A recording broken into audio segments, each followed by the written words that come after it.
Previsões 2025 para você que tem o ascendente em Escorpião na astrologia védica.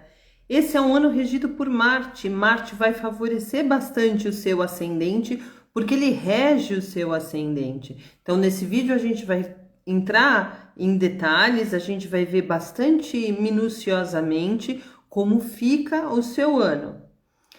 É muito importante que você participe também para dar força para o canal. Então, comenta, compartilha com quem tem o ascendente em Escorpião.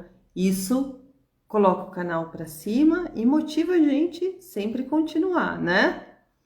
Então vamos começar, vamos direto ao ponto, as energias de 2025 para você que tem o ascendente em Escorpião estarão muito altas. Ano de Marte, ano de quem rege o seu ascendente e a sua casa 6. Então é uma energia realmente bastante intensa e na segunda metade do ano a energia aumenta ainda mais quando Marte vai transitar em Leão. A gente vai começar a falar de Júpiter que vai transitar em Gêmeos. Deixa eu só pensar uma coisa aqui. Que é justamente na sua casa 8, Júpiter vai transitar na sua casa 8, ele rege as suas casas 2 e 5, ele é o carca, ele é o regente da família, ele é o regente de acúmulo de recursos e ele é quem rege o seu futuro também, porque ele rege a sua casa 5 e a casa 5, dentre outras coisas, significa futuro. Tinha alguma coisa que eu queria falar antes, mas agora eu não consigo me lembrar. De qualquer forma, eu vou seguir meu roteirinho aqui. É um ano intenso para você que tem o ascendente em Escorpião. A gente tem que tomar um pouquinho de cuidado, porque o ano é de Marte e Marte rege a sua casa 6 e, dentre outras coisas, a casa 6 fala de inimigos, fala de competição. Lembrei o que eu ia falar. A gente tem trânsitos muito importantes nesse ano. A gente tem Saturno transitando em Peixes a partir de 29 de março. A gente tem Júpiter transitando em Gêmeos a partir de 14 de maio. E a gente tem Rahu e Ketu em maio transitando respectivamente em Aquário, cujo Rahu é co-regente e Ketu transitando em Leão. Então, são trânsitos muito importantes para a astrologia védica. Como eu falei em vídeos anteriores, são trânsitos que deixam os astrólogos em alerta, não pela periculosidade desses trânsitos, mas é que são trânsitos que vão colocar a tua vida num outro patamar, vai mudar completamente a direção da tua vida. Quando a gente fala de planetas muito massivos, como Saturno, como Júpiter, o impacto é quase que imediato no mapa da gente, na vida da gente. Tem gente, inclusive, que sente essas alterações já acontecendo um pouco antes. Então é um ano intenso para você. Vamos imaginar que o regente da sua casa 6, a casa 6 representa inimigos, dentre outras coisas, né? Então esse Marte, ele está muito ativo no teu mapa. A tua casa 6, ela está ativa, o teu ascendente está ativo.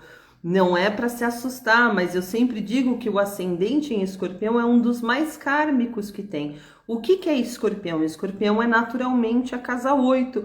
O que é a casa 8? Vamos entender a natureza desse ascendente. A casa 8, ela é misteriosa. Dentre outras coisas, ela fala sobre fins e recomeços, morte e renascimento. É uma casa de intensa transformação.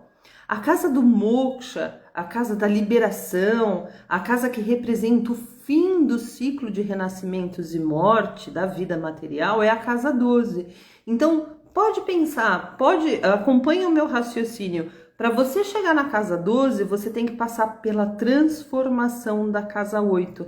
Então, é uma casa de eventos súbitos, de eventos de altos e baixos e, sobretudo, de eventos súbitos. Imagina toda essa energia no ascendente. O ascendente é a cabeça da pessoa. Então, o mundo emocional dos ascendentes em Escorpião é tão intenso quanto a casa 8. Quando a gente fala da intensidade de Escorpião, a gente fala desses eventos súbitos, desses altos e baixos, é um turmoil, é uma turbulência o mundo emocional deles. De qualquer forma, Júpiter vai transitar na sua casa 8 e Júpiter é um planeta muito importante para você. Como eu disse, ele rege a sua casa de futuro, dentre outras coisas. A sua casa de futuro é a casa 5. A casa 5 também representa futuro, tá? Então haverá uma mudança súbita no seu interesse por ciências ocultas. Sua mente intuitiva fica altamente ativa nesse período por conta de Júpiter, o regente justamente da casa 2 e da casa 5, ali na casa 8. Então, o regente da casa 5 traz nesse ano um importante conhecimento para você que vai impactar justamente as suas finanças. Haverá inclusive maior estabilidade nos seus ganhos. Júpiter aqui na casa 8 dá seu quinto aspecto na casa 12 e o seu nono aspecto na casa 4, e isso traz um novo conhecimento espiritual para você. A primeira casa do Moksha. O que é Moksha? É o fim do ciclo de renascimentos e morte no hinduísmo. É a casa 4, a casa 8 e a casa 12. A primeira casa é a casa 4. Então, ele vai aspectar esse Moksha Trikona, né? Pelo conceito Brigunandinadi, né? Moksha Trikona, o que é tricônia? É um triângulo. Se você olhar o mapa assim, o mapa da astrologia védica, você vai ver que forma um triângulo. Casa 4, casa 8, casa 12. É uma tricona, Moksha Trikona. É o triângulo dentro do mapa que representa o fim, o ciclo de renascimentos e morte, né? Moksha é isso, é liberação. Então, os aspectos espirituais, eles estão muito ativos no seu mapa esse ano, né? Muito conhecimento espiritual. O quinto aspecto de um planeta, o que é a casa 5? A casa 5 significa conhecimento, aprendizado, é o que você efetivamente aprende nessa vida, né? Então, o quinto aspecto significa um novo aprendizado. Portanto, Júpiter está dando seu quinto aspecto na sua casa 12, na sua casa 9, na sua casa 4. E o quinto aspecto na sua casa 12 significa justamente um novo aprendizado espiritual que se manifesta na sua vida. Aliás, muito conhecimento espiritual, porque a gente está falando de Júpiter. É um ano também de gerenciamento de finanças, né? Você vai ter que gerenciar muito bem as suas finanças e vai precisar aprender novamente a gerenciar como você faz dinheiro, como você ganha dinheiro, como você guarda dinheiro. Pode haver uma entrada de dinheiro também por conta de herança, por conta de algum bem de família, que são os temas da casa 8, o regente da sua casa 2. A casa 2 significa acúmulo de recursos, né? O regente da sua casa 2 na sua casa 8 pode trazer uma entrada de recursos da família, uma herança, algum patrimônio familiar pode entrar para você, né? Você tem que aprender a gerenciar tudo isso. Essa posição de Júpiter, ela não é muito boa para relacionamentos, né? Vamos imaginar que ele estava na casa 7... e aí ele evolui ali para a casa 8, ele pode trazer uma ruptura. Então, ele já percorreu pelo conceito Brigunandinadi, quando Brigunandinadi é um bracinho da astrologia védica, eu sou especialista em Brigunandinadi. Quando ele está transitando numa casa, ele está absorvendo as características daquela casa, ele está aprendendo. Um conceito geral é que quando ele está nos primeiros graus, o planeta entra numa casa e está nos primeiros graus, ele está na fase infantil, porque ele ainda está aprendendo sobre aquela casa. Então, quando ele vai passando por toda aquela casa, ele aprende tudo, toda a energia, ele absorve toda a energia daquela casa. Então, ele absorveu tudo que ele tinha que aprender na casa 7 e ele vai para a casa 11. Então, toda a progressão que você vinha sentindo no seu relacionamento pode ter uma súbita ruptura agora.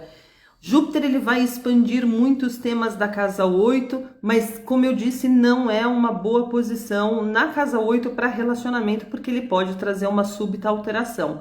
Pode haver um impacto negativo no seu relacionamento, algum acontecimento negativo na sua vida familiar, mas financeiramente você vai ter mais estabilidade. Júpiter vai usar a espiritualidade, você vai ter que usar a espiritualidade para conseguir administrar as questões familiares que podem aparecer. Pode haver ainda o pagamento de dívidas, suas dívidas podem zerar esse ano. Júpiter aspectando a sua casa 4 traz maior contentamento também. Júpiter na casa 4, a pessoa ela fica mais contente, né? Ela fica mais positiva, mais otimista. Muitas pessoas virão até você também para tomar o seu conselho, porque Júpiter se exalta na casa 4, né? Saturno é o regente das casas 3 e 5. Vamos falar desse trânsito de Saturno em Peixes a partir do dia 29 de março. Ele vai transitar na sua casa 5 e aqui ele pode criar conflitos com outras pessoas, sobretudo também no seu relacionamento, né? Ele vai dar o terceiro aspecto aqui na sua casa 7 também, o que pode trazer realmente essa ruptura, mas não é ruptura, porque Saturno ele não é... Como que eu posso dizer? Ele não gosta de mudanças súbitas, né? Ele é muito lento, então nada súbito é de Saturno. Então seria um desgaste mesmo, né? Pode começar a ter um desgaste no seu relacionamento. Isso está previsto pelos próximos 2 anos e meio, que é o tempo de saturação, é o tempo do trânsito, do Gochara de Saturno, né? Você pode ainda mudar completamente de profissão quando Saturno ele transita na casa 5, a pessoa aprende uma coisa nova. Você pode mudar completamente de profissão a julgar pela posição do seu Júpiter natal, porque Júpiter é quem rege a sua casa 5 e Saturno ele sempre ouve o mestre espiritual, né? Júpiter, Brihaspati, Gurudeva, Gurave. Ele é um mestre espiritual de Saturno, então Saturno sempre ouve o seu mestre espiritual. Então, julgando onde estiver Júpiter no seu mapa natal, a gente vai saber como exatamente vai acontecer essa mudança de profissão, né? E para onde que você vai, né? Haverá um esforço maior para manter o seu casamento ou o seu relacionamento. O terceiro aspecto de Saturno, ele faz a gente se esforçar. Nesse sentido, quanto mais você se esforçar, maior o crescimento dessa área, né? Porque Saturno, ele gosta disso, ele gosta de esforço, né? Ele está relacionado com o esforço, né? Então, o terceiro aspecto significa crescimento. O terceiro aspecto é um Upachaya Drishti, que significa justamente um crescimento por aspecto. Haverá uma alteração na sua vida familiar que pode vir através do distanciamento de alguns membros da sua família. Aumenta também a sua responsabilidade com alguns membros da família. A sua casa, o seu ambiente doméstico terá um impacto na sua vida esse ano, é o ponto mais sensível do seu mapa e você se sentirá relativamente frustrado na sua carreira. Você vai colocar muita energia nos temas relacionados à família e deixa a carreira um pouquinho de lado. Pode haver conflitos também no seu ambiente de trabalho e você terá que pensar fora da caixinha para lidar com os desafios. Seria muito importante o agendamento da sua consulta com um profissional de astrologia védica para que você tenha acesso aos remédios védicos para a gente mitigar alguns efeitos negativos do seu mapa. A gente também sempre tem que julgar pela revolução solar, que ela é individual, né? Então, se a revolução solar estiver boa, esses eventos negativos podem ser menores, né? Ketu vai transitar na sua casa 10 e aqui ele é considerado bom. Pela astrologia védica, ele ganha força direcional na casa 10 e ela é o seu Digbala, né? Isso significa que boas e novas oportunidades profissionalmente também podem aparecer. Eu não sei se você vai estar afim de investir muito em carreira, essas coisas, porque a família vai tomar bastante energia, né, do teu ano. Pode ainda haver uma oportunidade do passado que surge novamente para você, porque Ketu ele se refere às questões do passado, né? Se você for cobrado dentro do seu ambiente atual de trabalho, se você for cobrado por alguma coisa que você não tenha feito, coloque energia nisso. Podem voltar a trabalhos que você deixou unfinished, que você deixou mal acabados no passado. Eles podem voltar para você agora e aí coloca bastante energia nisso para refazer e terminar para você ganhar algum destaque, né? Então, portanto, se você for cobrado por algum trabalho que não tenha feito no passado, invista energia nisso, que é o que vai te salvar no emprego atual. Alguns clientes do passado também podem voltar para aqueles que têm um negócio próprio. Júpiter está ativando a sua casa 8, por isso o ponto alto do seu ano será justamente alguns desafios materiais e familiares para que você volte o seu olhar para a vida espiritual. Quanto mais você se dedicar à sua vida espiritual, mais ativo fica esse Júpiter e a sua sorte melhora. Como dito anteriormente, é importante, inclusive, que você instale um yantra no seu ambiente doméstico para que a gente possa passar por esses desafios mais facilmente. Para isso, você pode também, para você saber qual yantra tem que colocar, como instalar o yantra, onde comprar esse yantra, né? Eu tenho os yantras, eu sou fornecedora de yantras, eles vêm direto da Índia. Eles são energizados, então a gente precisa saber qual yantra colocar no teu mapa, de acordo com o teu mapa. A gente precisa saber onde colocar, que horas colocar, que banho fazer antes, qual direção. A gente vai usar o vasto para isso. Então, para quem não sabe, gente, olha só.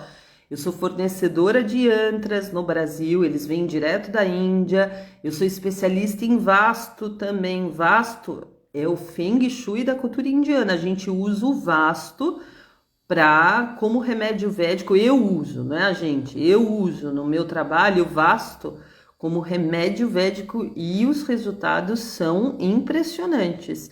Então você pode acessar ali astrologovédico.com, que tem todas as informações, e instalar um yantra pode ser realmente a solução para você.